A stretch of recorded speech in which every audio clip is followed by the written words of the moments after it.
आप सभी को मेरा नमस्कार।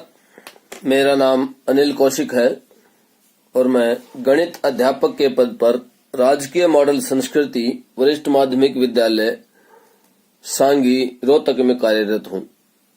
प्यारे विद्यार्थियों, आइए आज चर्चा करते हैं गणित विषय के 8वीं कक्षा के घातांक और घात उप विषय पर, जिसमें हमने पिछली वीडियो में पढ़ा था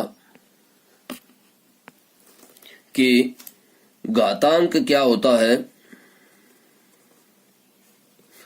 घात क्या होती है और आधार क्या है। इन तीनों के बारे में हमने अलग अलग पढ़ा था कि घातांक, घात और आधार कैसे किस प्रकार से लिखे जाते हैं और कैसे कौन कौन से होते हैं। आज हम चर्चा करेंगे एक्सरसाइज 12.1 के क्वेश्चंस पर, जिसमें हमें धनात्मक और ऋणात्मक जो घातें दी गई हैं उनको कैसे सोल्व किया जाता है, किस प्रकार से उनको हल किया जाता है। तो सबसे पहले आइए सॉल्व करते हैं। जो हमें स्क्रीन पर क्वेश्चन दिखाई दे रहा है कि 3 की पावर 0, 3 का जो घातांक है वो 0 है, 4 का घातांक -1 है और ये ब्रैकेट में है, दोनों के बीच में जोड़ का चिन्ह है, जमा का चिन्ह है और फिर इनके सब के गुणा में दिया गया है 2 की पावर 2। तो इसको देखिए किस तरह से सोल्व करेंगे। सबसे पहले सोल्व करते हैं हम ब्रैकेट के अंदर के भाग को। ब्रैकेट के अंदर का भाग क्या है, 3 की पावर 0। तो हमने पिछली वीडियो में पढ़ा था कि किसी भी संख्या की पावर 0 हो, घातांक 0 हो, तो उसका मान 1 के बराबर होता है। अब यहाँ पर आइए अगले स्टेप पर हम आते हैं। यहाँ पर ऋणात्मक घातांक है, नेगेटिव पावर है। नेगेटिव पावर है तो उसके लिए हम क्या करते हैं, इसको 1 के बटे में लेके जाते हैं या डिनोमिनेटर को डिनोमिनेटर में ले जाते हैं या अंश को हर में और हर को अंश में ले जाते हैं नेगेटिव पावर को खत्म करने के लिए। तो यहाँ पर 4 की पावर है -1, तो इसको हम, ये अंश में है तो हम इसको हर में ले जाएंगे, इस तरह से इसको पलट दिया जाएगा। तो ये आ गया हमारे पास। यहाँ पर 4 की पावर 1 ही रहेगी, ये हमें ध्यान रखना है। और बाहर क्या है, 2 की पावर 2। अब इसका नेक्स्ट स्टेप जो आएगा, नेक्स्ट स्टेप में क्या करेंगे, हम यहाँ पर जोड़ करेंगे।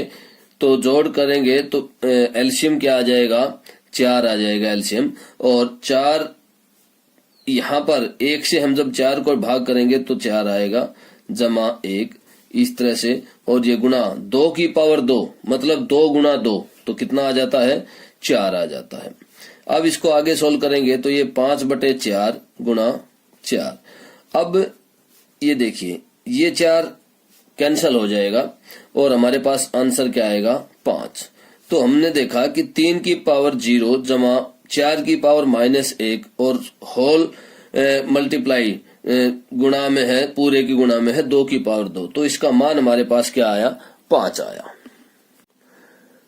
आइए अब जो आपको स्क्रीन पर क्वेश्चन दिखाई दे रहा है उसको हल करने का प्रयास करते हैं या उस पर चर्चा करते हैं, उसके हल पर चर्चा करते हैं।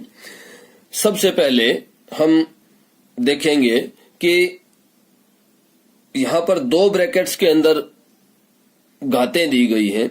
देखिए -2/3 और उसकी घातांक जो है वो -2 है। तो यहाँ पर हमने पिछली वीडियो में एक नियम पढ़ा था कि अगर किसी घात की ब्रैकेट पूरे की घात जो है इस तरह से हो, या यहाँ n था, तो उसको हम किस रूप में लिखते हैं, देखिए, तो उनकी घातांकों की गुणा हो जाती है।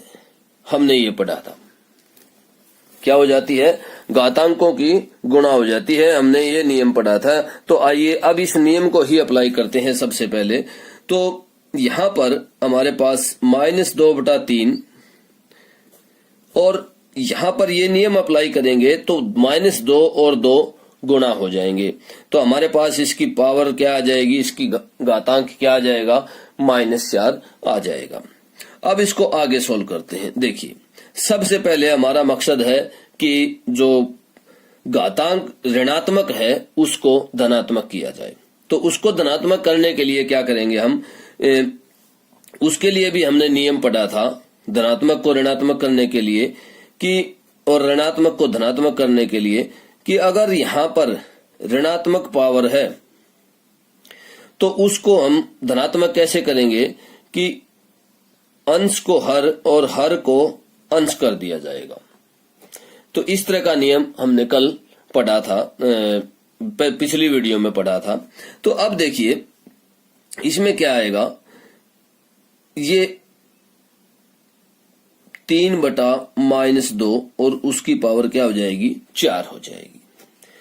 अंश को हर बना दिया और हर को अंश बना दिया, और जो घातांक जो ऋणात्मक था उसको धनात्मक बना दिया।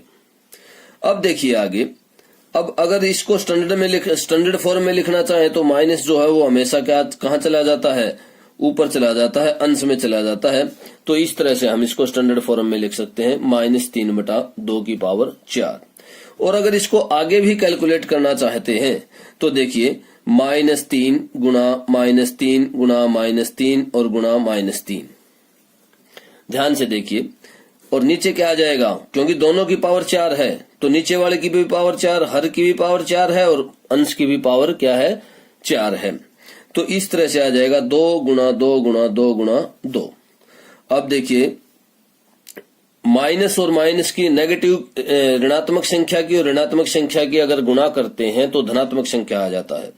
यहां भी धनात्मक आ जाएगा, यहां भी धनात्मक आ जाएगा, और जब धनात्मक की धनात्मक से गुणा करेंगे तो धनात्मक ही आएगा, ऋणात्मक नहीं आएगा, नेगेटिव नहीं आएगा।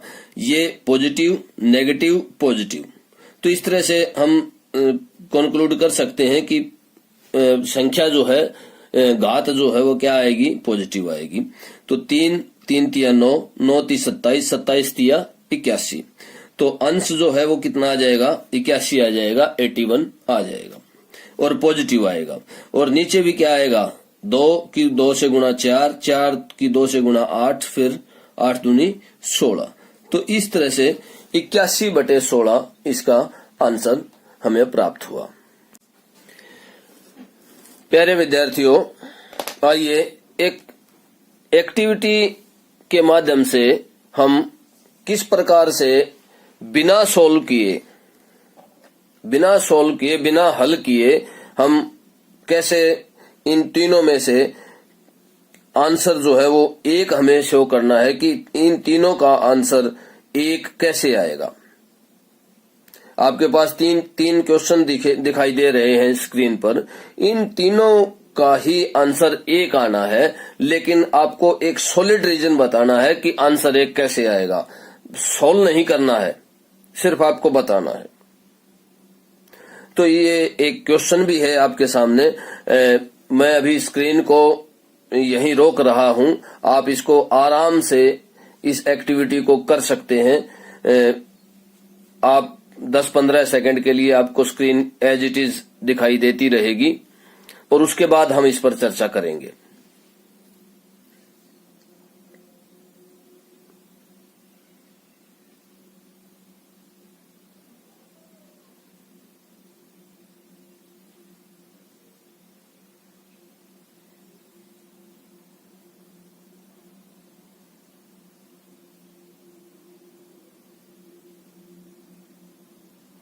अब अगर इस एक्टिविटी को आप कंप्लीट कर पाए हों तो ठीक है, नहीं तो आप वीडियो को रोककर भी एक्टिविटी कंप्लीट कर सकते हैं, आपको अगर थोड़ा बहुत टाइम और लेना है तो। चलिए अब इस पर चर्चा करते हैं कि पहला जो क्वेश्चन है उसका आंसर एक कैसे आएगा। तो देखिए, हमें नियम बताना है कि कौन सा नियम भी यहाँ पर हम एडजस्ट कर सकते हैं, ले सकते हैं, लगा सकते हैं। तो देखिए, यहाँ पर अगर हम देखें, ये 3 की पावर 0 है तो इसका मान भी क्या है, 1 है। यहाँ ये 1/4 के बराबर है और यहाँ भी 1 है। लेकिन यहाँ पर जो मेन रीजन है एक आने का, आंसर एक आने का, वो है इस सारे की पावर 0। ये इस सारे की पावर जो है, घातांक जो है, पूरे का घातांक क्या है, 1 है। तो इस प्रकार ना 0 है, तो इस प्रकार हम कह सकते हैं कि इसका मान क्या आ जाएगा, 1 के बराबर आएगा, क्योंकि पावर जब 0 हो जाती है तो मान क्या आ जाता है, 1 के बराबर आता है। अब चलिए दूसरे क्वेश्चन में देखते हैं। दूसरे क्वेश्चन में क्या है, 8 की पावर -1 और 8 की पावर -1 और 5 की पावर 0। अब देखिए 5 की पावर 0 तो एज इट इज 1 ही हो गया, और यहां ये दोनों कैंसिल हो रहे हैं, 8 और ये दोनों कैंसिल हो रहे हैं। तो यहां भी हमारे पास आंसर क्या आ रहा है, 1 के बराबर आ रहा है, क्योंकि जो सेम संख्या से अगर दूसरी जैसे 5 से 5 को भाग करते हैं या 8 से 8 को भाग करते हैं तो हमारे पास 1 भागफल आता है। तो यहां भी ये दोनों कैंसिल हो जाएंगे और 5 की पावर 0 जो है वो भी क्या आएगा, 1 के बराबर आएगा। अब आइए तीसरे क्वेश्चन पर चर्चा करते हैं। तीसरे क्वेश्चन में कैसे हम देखकर ही बता सकते हैं कि आंसर जो है, उत्तर जो है वो 1 के बराबर आएगा। तो देखिए दोनों की पावर सेम है, घातांक बराबर है, तो अगर गुणा है तो आधार गुणा हो जाते हैं। तो यहां भी 10 की पावर क्या आ जाएगा, -1, यहां 10 की पावर -1 और यहां 10 की पावर कितनी है, 1, और दोनों गुणा है, दोनों गुणा में है तो क्या हो जाएंगी, शक्तियां जुड़ जाएंगी। तो यहां पर 10 की पावर क्या आ जाएगा,